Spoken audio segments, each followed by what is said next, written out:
Welcome to the deep dive. Today, we're really getting into something important: the connection between empathy and tackling peer conflict and aggression in kids. Exactly. We've gathered quite a bit of material research papers, some long-term studies, practical guides, all trying to understand the psychological side of bullying, but also, crucially, how empathy can be like an antidote. And it's a big deal, isn't it? I mean, the numbers suggest around 1 out of every 5 students in the U.S. aged 12 to 18 goes through this. So we really want to focus on solutions, the stuff that research actually backs up. Actionable things. Okay, let's unpack this. Maybe we should start with the emotional side of peer conflict, because the impact is, well, it's pretty immediate and can stick around for a long time. It really can. Kids who are targeted often show higher levels of anxiety, Mhm. sadness, loneliness.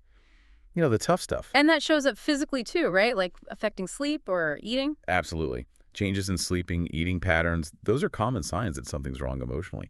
And there's their damage to their self-worth. That's huge. How does that play out? Well, if a child is constantly picked on, they can start to internalize those awful messages. They might think, maybe there is something wrong with me, or that they somehow deserve it. Oh, that's heartbreaking. It is. And it chips away at their confidence, makes them really self-critical, and often they just pull back, Mhm. withdraw socially, which sadly just makes the isolation worse. That kind of constant fear, the stress, Yeah. that must be exhausting for a kid's developing mind. It really is. Being under that kind of threat day in, day out can lead to ongoing emotional troubles, even feelings of hopelessness. And we have to be clear here. The research shows kids who are targeted face a much higher risk of deep distress and sometimes turn to highly distressful ways of coping. It's not just kids being kids. No, definitely not. And the social impact goes way beyond just the immediate conflict. You mentioned a longitudinal study. Yeah, it was fascinating. It showed how being bullied can really erode a child's basic trust in other people. And the kids in that study who became really distrustful were actually 3.5 times more likely to develop serious mental health issues later on by age 17. So it reshapes their whole view of relationships and safety. Exactly, and it doesn't stop there. Think about the other kids involved, The ones doing the aggressing and the ones who just see it happen. right? Kids who frequently aggress are more likely down the road to get into trouble, uh, substance issues, other antisocial behaviors. And the witnesses, the bystanders, they're not immune either. They often feel anxious, might even avoid school because the whole atmosphere feels toxic. Okay, so given all this harm, emotional, social, even affecting bystanders, where do we turn? Is empathy really the powerful countermeasure the research points to? It really seems to be. If you think about aggression as a kind of breakdown in connection, then empathy, understanding and sharing someone else's feelings, that's the foundation for building it back up. Psychological theories definitely link higher empathy with more pro-social behavior and less aggression. How does that work, though? I know researchers talk about different types of empathy. Correct. There are mainly two kinds we focus on here. First is effective empathy. That's the gut reaction, the automatic feeling with someone. You see someone fall, you kind of wince with them.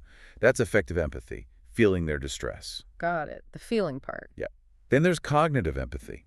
This is more of a thinking process. It's consciously putting yourself in someone else's shoes, understanding why they might feel a certain way, like figuring out why a specific joke really hurt someone's feelings, even if it didn't bother you. Understanding the perspective. Exactly. The thinking part. Here's where it gets really interesting. When you look at kids who are aggressive, there's often this empathy deficit, right? Particularly the affective kind. That's often the case, yes. They might not have that automatic pang of remorse or guilt when they cause harm. But, and this is the twist, they might still have strong cognitive empathy. Precisely. And that's a really concerning combination. I mean, some kids are actually quite good at figuring out what makes others tick, what their vulnerabilities are. So they know exactly how to inflict the most pain or embarrassment. In some cases, yes. Their ability to understand perspective isn't used for connection. It's weaponized. They Yeah. exploit that understanding. Wow. Okay, so wait. That means just teaching perspective taking might not be enough for everyone if they already get the perspective but lack the feeling. That's a key insight. Interventions might need to focus more on building that effective feeling side for some kids.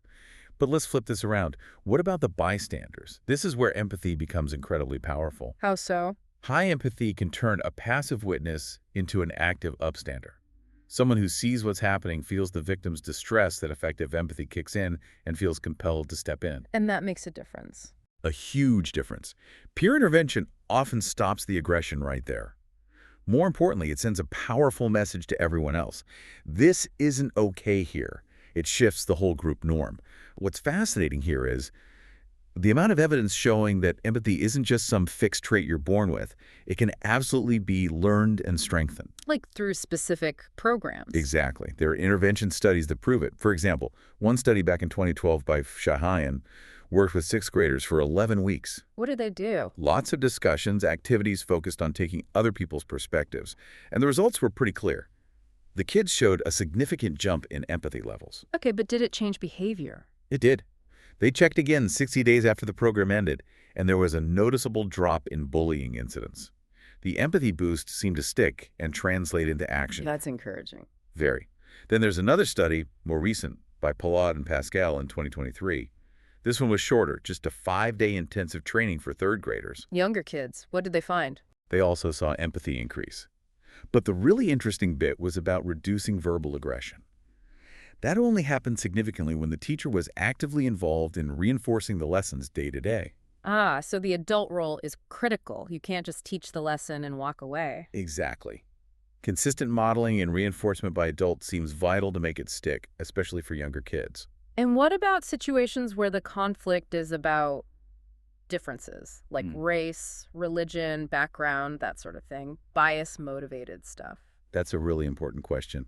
Some research looking specifically at that found that cognitive empathy, the perspective taking part, was especially protective.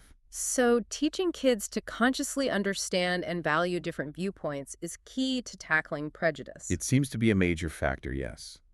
Understanding why someone from a different background might feel a certain way helps break down those barriers. This all points towards things like whole school approaches, doesn't it? It does. And the Kiva program out of Finland is probably the best-known example.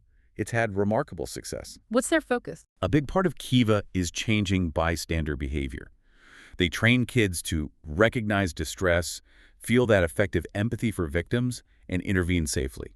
And the data shows it works. Schools using Kiva see real drops in overall aggression.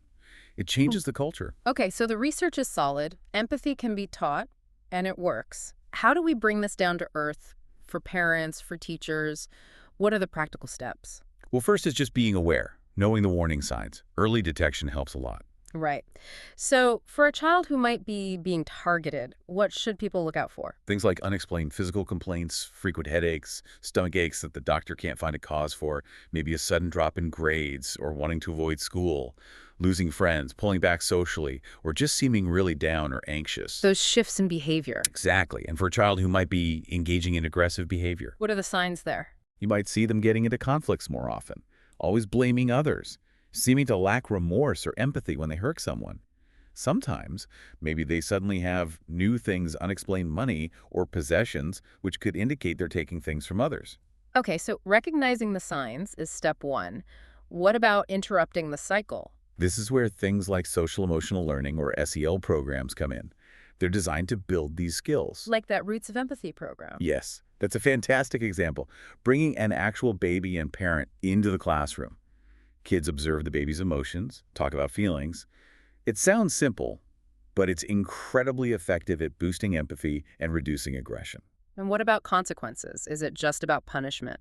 Research suggests purely punitive approaches often aren't the most effective in the long run. Things like restorative practices tend to work better. What does that involve? It's about having the child who caused harm take responsibility, understand the impact of their actions, and try to make amends. Think mediated conversations, maybe writing a genuine apology letter. It focuses on building empathy and accountability, not just punishment. Making them face the emotional consequences. Precisely. And even changing the classroom structure can help. Cooperative projects, like the jigsaw classroom idea. Where everyone needs each other to succeed. Right, it breaks down cliques and forces kids to rely on and respect peers they might otherwise ignore. It builds mutual respect naturally. So the big message here really is that empathy isn't fixed. It's a skill we can actively teach and nurture. Absolutely. Through consistent effort using stories, role-playing discussions, supportive guidance at home and school, we can build it. In summary then, what's the core takeaway? That investing in empathy education isn't just a nice-to-have, it's fundamental. It's how we build safer, kinder schools and, honestly, a healthier society. It's an investment in everyone's emotional well-being. Speaking of using tools like literature, we wanted to mention a really lovely new book that fits right into this conversation. It's from Clear Publishing, and it's called Mirror on the Wall. Well, that sounds relevant. It really is. Hmm. It's written by Rosanna Lashley and Andresa Campbell, and it tackles themes of self-acceptance, identity, empathy, belonging, perfect for teachers or parents looking for resources. Nice. Does it have anything special for engagement? It does. Apparently, there's a special song made just for the story that kids can listen to and sing along with. Plus, it includes activities designed to help children practice self-love and explore those themes. That sounds like a great resource. Yeah, we think so too. If you're interested, the link to check it out and purchase it is right there in the description for this deep dive. So what does this all mean?